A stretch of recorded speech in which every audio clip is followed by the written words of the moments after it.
Today on the Synths That Time Forgot, we're going to be looking at two of the last and most disliked polyphonic analog synths made by Roland in the mid-80s, the Super JX-10 and the Jupiter-6.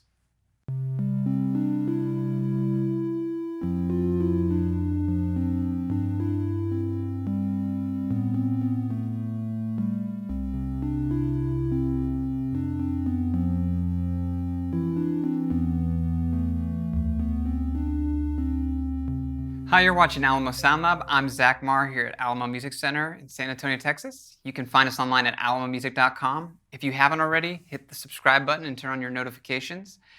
Today we're looking at the Jupiter-6 and the JX-10 and looking at it through the lens of synths that time forgot. These two synths in particular are not revered. They're not particularly sought after. And if you look online, there's a lot of negative things people say about both of them. And so the question is why? What is it about them that kind of relegated them to the footnotes of history and analog synth history? And is the perspective on them accurate? Are they really as bad as some people say they are? Are they not as desirable? That's the question we're going to answer today. So a little bit about both of these. The Jupiter-6 and the Super JX-10 came out during what I call Roland's digital puberty. So in the mid-80s, Roland was reacting to Yamaha'S DX7. In fact, not just Roland, but all the major synth manufacturers were having to deal with the DX7, which kind of swept the instrument community. It became the go-to synth. Everybody wanted a DX7, and it dominated sales for a long time. And so the other manufacturers were trying to figure out, okay, how do we deal with this? And so it really, because of that, it precipitated a major shift towards digital synthesis. And really, Roland got its step back with the D50. But the Jupiter-6 and the JX-10 came out before the D50, and they were kind of intermediary steps between classics, 70s Roland synths, and later synths like the D50. And what was awkward about them and why they're not particularly loved is that the JX-10 was hybrid in some ways and not ways that people loved. And the Jupiter-6, while it's not as much of a hybrid as the JX-10, it shifted from kind of discrete oscillators, discrete analog circuitry to chip circuitry. So it features Curtis chips, but the Jupiter-8, for instance, was all discrete oscillators and discrete componentry, and the Jupiter-6 was a major shift towards chip circuitry and chip analog VCOs. And so it sounded completely different. People bought a Jupiter-6 thinking it was billed as kind of a budget Jupiter-8, but really it was a completely different animal. And because of that, a lot of people have bought these over time, both when it originally came out and since then, thinking they were getting the little brother to the Jupiter-8, and really were surprised when tonally it is nothing like the Jupiter-8.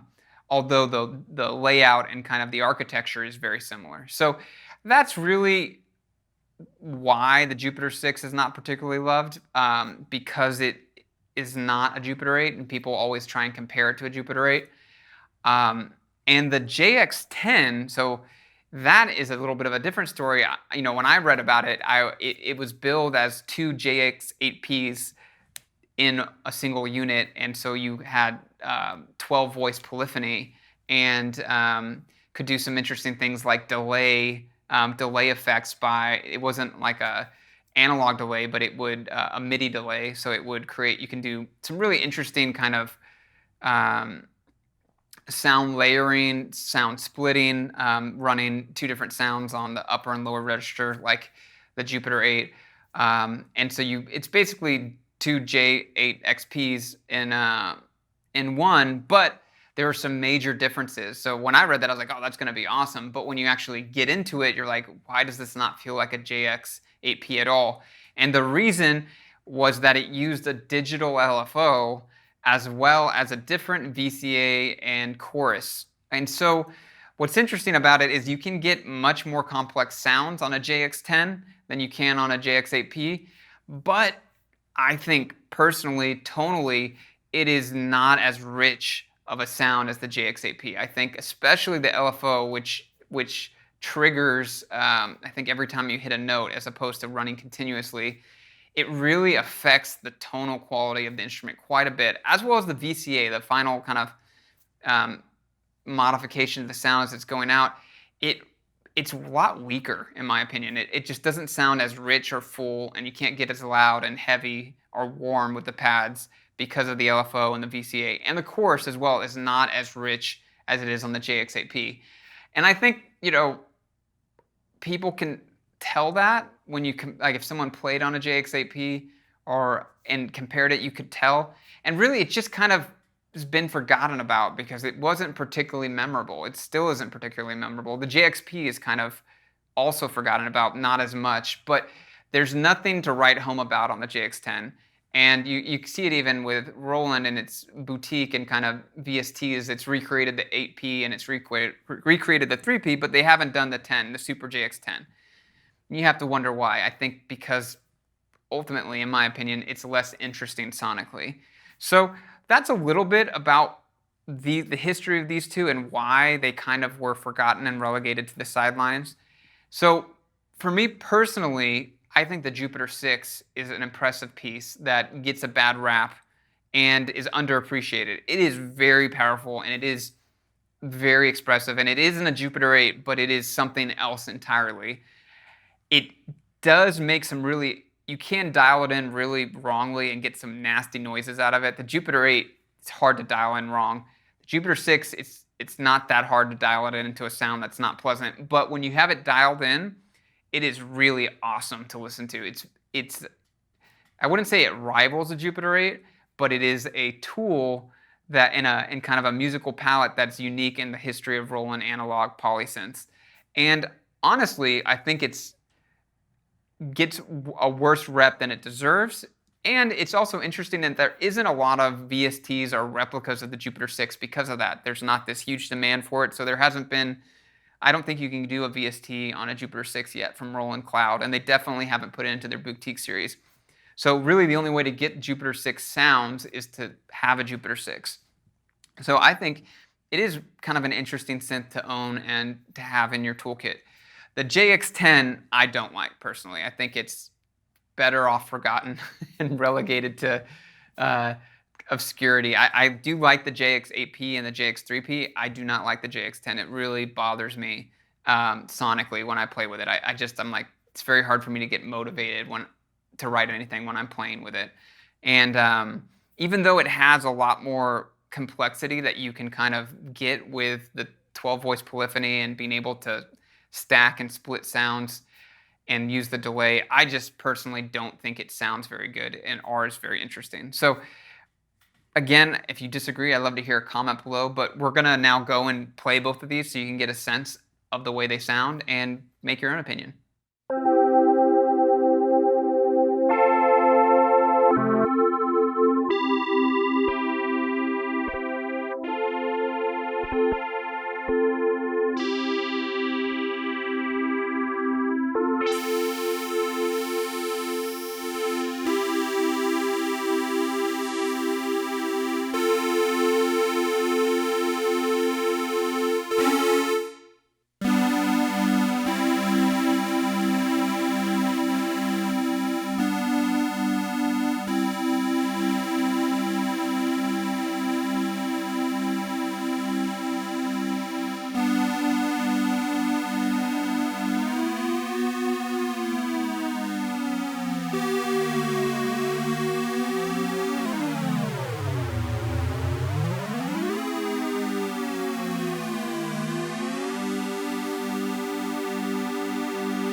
So I hope you could hear how powerful the Jupiter-6 is. It's really an underrated kind of analog master polysynth that Roland created. People pay more for a Jupiter-4, but the Jupiter-6 is far outperforms the 4 in my opinion. And not only that, it's got some things that the 8 doesn't even have. It has 2 LFOs, and is also, you can have multiple waveforms on your VCOs, which are 2 very cool things that allow you to do sonically things that you couldn't do on a Jupiter 8. So I love the way the Jupiter-6 sounds. And I hope you could also tell how terrible the JX-10 sounds. We tried to make it sound good, but really I do not like the way it sounds. It's just so blah.